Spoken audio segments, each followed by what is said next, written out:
इस वक्त सपाटी सतह पर एक मामला बहुत गर्म है और ये मामला है कनाडा में कत्ल होने वाले खालिस्तान के हामी सिख रहनुमा हरदीप सिंह निज्जर के कत्ल का। ये 18 जून 2023 की एक मामूल की शाम थी और इतवार का दिन था। कनाडा के एक कस्बे में एक गुरुद्वारे में इबादत का वक्त हो रहा था और इबादत के लिए वहाँ सिख कम्युनिटी से ताल्लुक़ रखने वाले बहुत से अफराद मौजूद थे।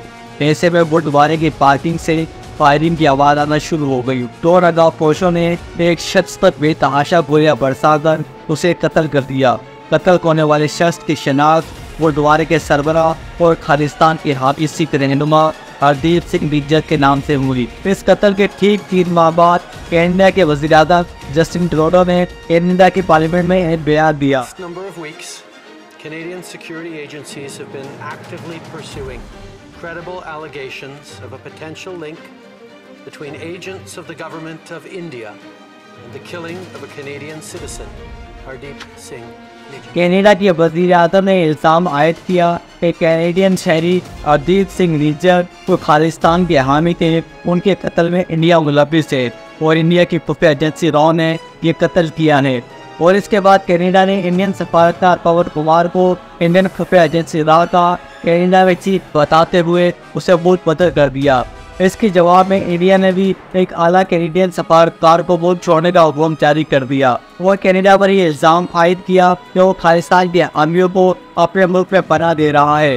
हरदीप सिंह निज्जर के कत्ल से कनाडा में मुकीम सिखों में शदीद गम गुस्सा था। सिखों ने न सिर्फ कनाडा बल्कि दुनिया भर में मुजाहरे किए और हरदीप सिंह निज्जर के कत्ल का एहसान इंडिया पर आयद किया। इसके अलावा सिख अलेहदी पसंद तंजीम सिख फॉर जस्टिस के रहनुमा गुरप्रीत सिंह पन्नू ने यह कहा कि कनाडा में रहने वाले हिंदू मुसलसल इंडियन हुकूमत की हिमायत कर रहे हैं, लिहाजा वो कनाडा से फौरी तौर पर निकल जाएं। Indo-Canadian Hindus, you have repudiated your allegiance to Canada and Canadian Constitution. Your destination is India. Leave Canada, go to India. इस वक्त कनाडा में 17 लाख से ज़्यादा लोग इंडियन आज़ाद रहते हैं, जिसमें सिखों की तादाद 8 लाख से ज़्यादा है, जिनकी अक्सरियत सिखों पर एक अलहदा मुल्क और भारत से आज़ादी की बात करती है। तो आइए सबसे पहले हम ये जानते हैं कि आखिर ये खालिस्तान तहरीक है क्या।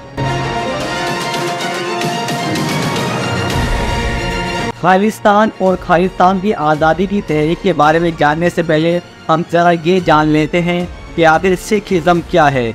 सिखिज़म पंजाब की सरजमीन पर बनने वाला एक पुरअमन मजहब है। इस मजहब की बुनियाद अजीम सिख रहनुमा बाबा गुरु नानक ने 15वीं सदी के आखिर में 5 दरियाओं की सरजमीन पंजाब में रखी थी और इस मजहब के मानने वालों की आज भी सबसे ज़्यादा आबादी पंजाब में है।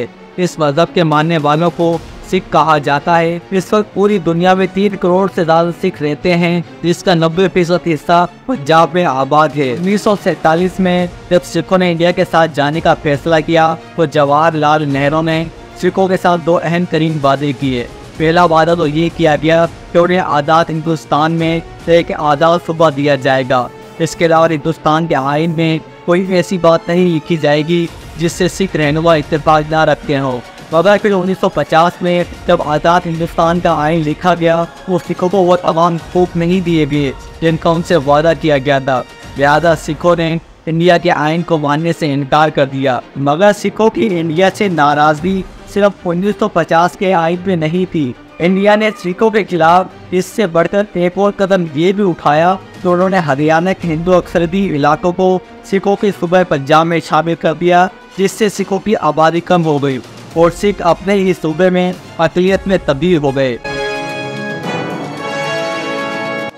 अब सिख ये समझ गए थे तो उनके साथ एक बहुत बड़ा धोखा हुआ है। आज़ादी के वक्त जवाहरलाल नेहरू ने जो उससे वादे किए थे वो इंडिया ने पूरे नहीं किए हैं। लिहाजा 60 की दिहाई के बाद सिखों ने अपने लिए एक आज़ाद मुल्क खालिस्तान का मुतालबा शुरू कर दिया और यह मुतालबा इंतहाई पुरअमन था। 20 सालों तक सिख इंतहाई पुरअमन रहे और उन्होंने अपने लिए एक आज़ाद वतन खालिस्तान के लिए इंतहाई पुरअमन जद्दोजहद जारी रखी। मगर इंडिया ने सिखों की पुरअमन जद्दोजहद को ताकत के जरिए कुचलने का फैसला किया। सिख रहनुमाओं पर मुकदमात दायर किए और उन्हें जेलों में कैद कर दिया। इसके अलावा जो भी सिख रहनुमा खालिस्तान की आज़ादी की बात करता उसे उठा लिया जाता। और फिर 80 की दिहाई आते आते सिखों की दूसरी नस्ल जवान हो गई थी, लिहाजा सिखों की दूसरी नस्ल ने इंडिया से लड़कर आज़ादी हासिल करने का फैसला किया। ये 23 जून 1985 का एक मामूल का दिन था और कनाडा से इंडिया के लिए एयर इंडिया के तैयारे मामूल के मुताबिक सफ़र कर रहे थे। इन्हीं तैयारों में से एक तैयारा कनाडा के शहर मॉन्ट्रियल से बम्बई जाने के लिए तैयार था, तो उस तैयारे में सिख अलेठी पसंदों ने बम रख दिया, मगर वो खुद उस तैयारे में सवार नहीं हुए। इस तैयारे ने फिजा में उड़ान भरी और जब ये तैयारा आयरलैंड की फदाई हदूद में पहुंचा तो इस तैयारे में मौजूद धमाका खेल मवाद फट गया, जिससे तैयारे में मौजूद तमाम के तमाम मुसाफिर मारे गए। इस तैयारे में मौजूद मुसाफिरों की तादाद 329 थी। 9/11 के हमलों से पहले ये उस वक्त का एक बहुत बड़ा हमला था और इस खतरनाक हमले से पाकिस्तान की आज़ादी की तहरीक को दुनिया भर में पहचान मिली। इस खतरनाक हमले से कुछ अर्सा पहले ही 1984 में वज़ीर-ए-आज़म इंदिरा गांधी ने सिखों के मुक़द्दस तरीन मकाम गोल्डन टेम्पल पर पाकिस्तान के हामी अलेठी पसंदों के खिलाफ एक फौजी ऑपरेशन का हुक्म दिया था और वज़ीर-ए-आज़म इंदिरा गांधी के हुक्म पर इंडियन फौज ने operation blue star golden temple पर शुरू कर दिया था, जिसके नतीजे में सैकड़ों सिख मारे गए थे। इस फौजी ऑपरेशन के रद्द अमल में वज़ीर-ए-आज़म इंदिरा गांधी को उनके 2 सिख सिक्योरिटी गार्डों ने गोलियां मारकर कत्ल कर दिया था।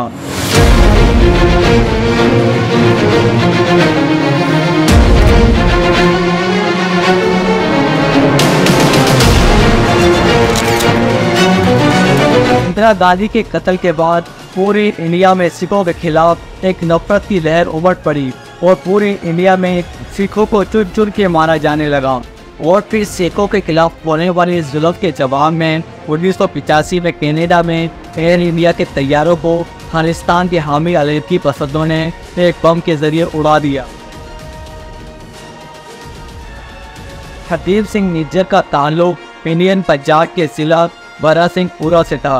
45 साल हरदीप सिंह पेशे के लिहाज से तलब्बत थे और वो कनाडा शिफ्ट हो गए थे, जिसके बाद वो दोबारा कभी इंडिया नहीं गए। कनाडा में रहते हुए उन्होंने खालिस्तान की आज़ादी के लिए भरपूर कोशिशें की और कनाडा में होने वाले रेफरेंडम में वो सबसे आगे थे। हरदीप सिंह निज्जर इंडिया को कई मुकदमात में मतलूब थे और इंडिया उन्हें दहशतगर्द करार देता था।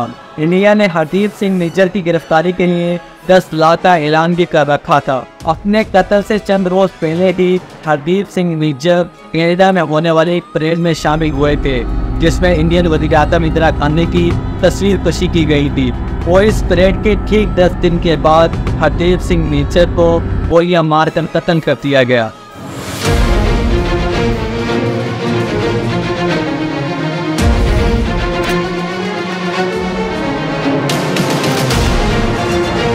आपको ये बताते चलें कि हरदीप सिंह निज्जर खालिस्तान के हामी वो वाइस सिख रहनुमा नहीं थे जिनकी हालिया महीनों में पुरअसरार मौत हुई हो।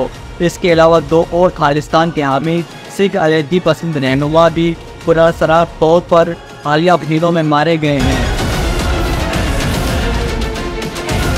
अवतार सिंह खंडा खालिस्तान के हामी रहनुमा थे, जो इंडिया में कैद खालिस्तानी रहनुमा अमृतपाल सिंह के करीबी साथी थे। हरदीप सिंह के कत्ल से ठीक 3 दिन पहले 15 जून 2023 को बरतानिया के शहर बर्मिंघम के एक हॉस्पिटल में अवतार सिंह खंडा की पुरअसरार हालत में मौत हो गई और उनकी मौत की वजह का आज तक किसी को मालूम नहीं हो सका। बरतानिया ने भी अब तक किसी को उनकी मौत का जिम्मेदार नहीं ठहराया है।